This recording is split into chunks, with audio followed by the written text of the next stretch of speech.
За өнөөдрийн эдийн засгийн байнгын хорооны хуралдааны 1-р асуудал буюу эрчим хүчний тухай хуульд нэмэлт өөрчлөлт оруулах тухай хуулийн төслийг анх засгийн газраас 2025 оны 6-р сарын 26-нд хуулийн төсөл хүргэн мэдүүлэх тухай тов хөсөж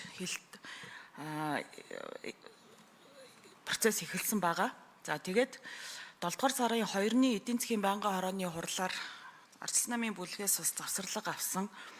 За тэгээд улмаар 7-р сарын 3-ны Улсын хурлын нэгдсэн чуулганаар хилцэх хэсэг асуудлыг бол дэмжсэн. За энэ дээр ямар ойлголцлоор дэмжсэн бэ гэхлээр хувь санаачлагчаас хуулийн төсөлтэй холбогдуулан дагалдаж гарах Улсын хурлын тогтоол, за мөн одоо хуулийн төслийг хилцүүлэхт бэлтгэх ажлын хэсгийг байгуулах, нэр бүхий төслүүдийг заах гэх мэтчлэн одоо энэ нөгөө хуулийн эрэг биелэлтэй холбоотой асуудлуудыг наривчилж гишүүдэд мэдээлэл өгнө гэсэн байдлаар бол Пүрэв гаригийн буюу одоо 7-р сарын 3-ны Улсын хурлын хаврын чуулганаар бол ердийн гормоор хилцэх хэсэг асуудлыг бол дэмжсэн байгаа.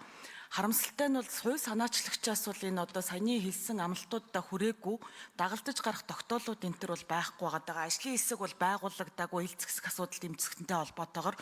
Тэгэхээр би бол энэ хилцэх хэсэг асуудлаас өнөөдрийн хуралдаанаас эрчим хүчний тухай хуульд нэмэлт өөрчлөлт оруулах хуулийн төслийг бол хасах саналтай байгаа. Яагаад вэ гэхлээр энэ дээр бол ерөөсөө тийм бас зөвшөлтсөл байхгүй байгаа гэж ойлгож байгаа. За хоёрдугаарт үүнтэй холбоотойгоор би Улсын хурлын даргын захирамжаар эрчим хүчний тухай хуулийн ажлын хэсэг байгуулагдсан. За тус ажлын хэсгийг бол одоо эдийн засгийн байнгын хорооны нэр бүхийн гишүүд тус ажлын хэсэгт орсон байж байгаа. Инх цэцэг гишүүн энэ ажлын хэсгийг бас ахалж байгаа. За одоо бүтэн бараг жил гаруй ажилласан энэ ажлын хэсгийн бас дүгнэлт шаардлагатай гэж би бол хувьдаа үзэж байгаа.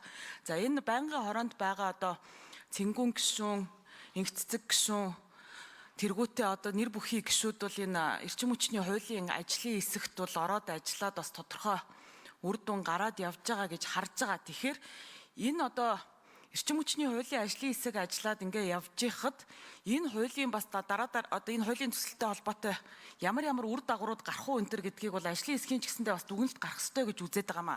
Тэгэхээр бол засгийн газраас өргөн мэдүүлсэн энэ богино хугацаанд өргөн мэдүүлээд яаралтай гормоор хилцэх хэсэг нь бол одоо 3-ны өдрийн Улсын хурлын чуулганы нэгдсэн уралдаанаар бол унтсан байгаа шүү дээ. Тэгэхээр энэ асуудлыг бол ингэж яаруу сандруу байдлаар наадмын өмнө бол хилцэх нь бол буруу гэсэн байр суурьтай байна. Тэгэхээр энэ дээр хурал даргалагч хилцэх асуудлаас эрчим хүчний тухай хуулийн төслийг хасч өгнө гэсэн гормын санал гаргаж байна.